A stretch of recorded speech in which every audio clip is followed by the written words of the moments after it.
केंद्रीय मंत्री अनुराग ठाकुर ने हमीरपुर में एक कार्यक्रम के दौरान जन समस्याओं को सुना। इस दौरान मंडी जिला के धर्मपुर में रवाना होने से पहले पत्रकारों से बातचीत करते हुए केंद्रीय मंत्री ने कांग्रेस पार्टी पर जमकर हमला बोला। अनुराग ठाकुर ने कहा कि कर्नाटक में वायदों को पूरा न करने का नाटक चल रहा है और कर्नाटक के काउंसलर की दिन दहाड़े हत्या कर दी गई और तुष्टीकरण की नीति के चलते अपराधी को पकड़ा भी नहीं गया। उन्होंने कहा कि कांग्रेस ने अपने स्तर को गिरा दिया है।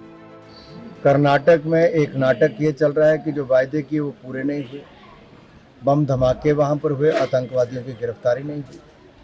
कर्नाटक के काउंसलर जो कांग्रेस के काउंसलर हैं, उनकी बेटी नेहा की दिन दिहाड़े चाकू के साथ हत्या कर दी गई और अपराधी को पकड़ा नहीं गया तुष्टीकरण की राजनीति के चलते।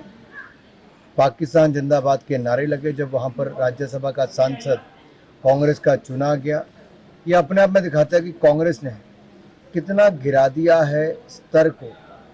कभी आतंकवादी संगठनों के समर्थन लेना, कभी आतंकवादियों को पकड़ना नहीं, तो अब लोकतंत्र की हत्या करने का काम कि भारतीय जनता पार्टी के नेताओं के खिलाफ फर्जी मुकदमे दर्ज करना, डराना धमकाना।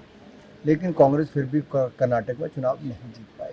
अनुराग ठाकुर ने ममता बनर्जी पर भी अपराधियों और भ्रष्टाचारियों को पनाह देने के आरोप लगाए।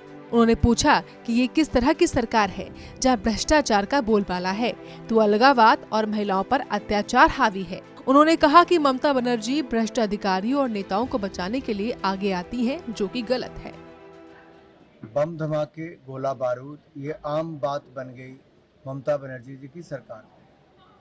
कर्नाटक में बम धमाके होते हैं तो संरक्षण पश्चिम बंगाल में ममता बनर्जी की सरकार के राज्य में मिलता है। ऐसे कई उदाहरण देखने को मिले जहां अपराधियों को, भ्रष्टाचारियों को, आतंकवादियों को अगर पनाह कहीं मिलती है तो पश्चिम बंगाल में। आखिरकार ये किस तरह की सरकार है जहां बोलबाला है भ्रष्टाचार का, बढ़ावा है आतंकवाद को, अलगाववाद को, महिलाओं पर अत्याचार को, और वहां की कानून व्यवस्था ठप हो गई है। सरकार लगता है ही नहीं। और ममता बनर्जी जी कभी खड़ी होती हैं तो किसी भ्रष्ट अधिकारी को बचाने के लिए, कभी किसी व्यापारी को बचाने के लिए, तो कभी अपने भ्रष्ट नेताओं को बचाने के लिए। बता दें, जैसे जैसे प्रचार प्रसार का दौर जारी है, वैसे वैसे नेताओं की ओर से तीखे हमले बोलने का दौर भी लगातार जारी है। हमीरपुर से जसवीर कुमार की रिपोर्ट।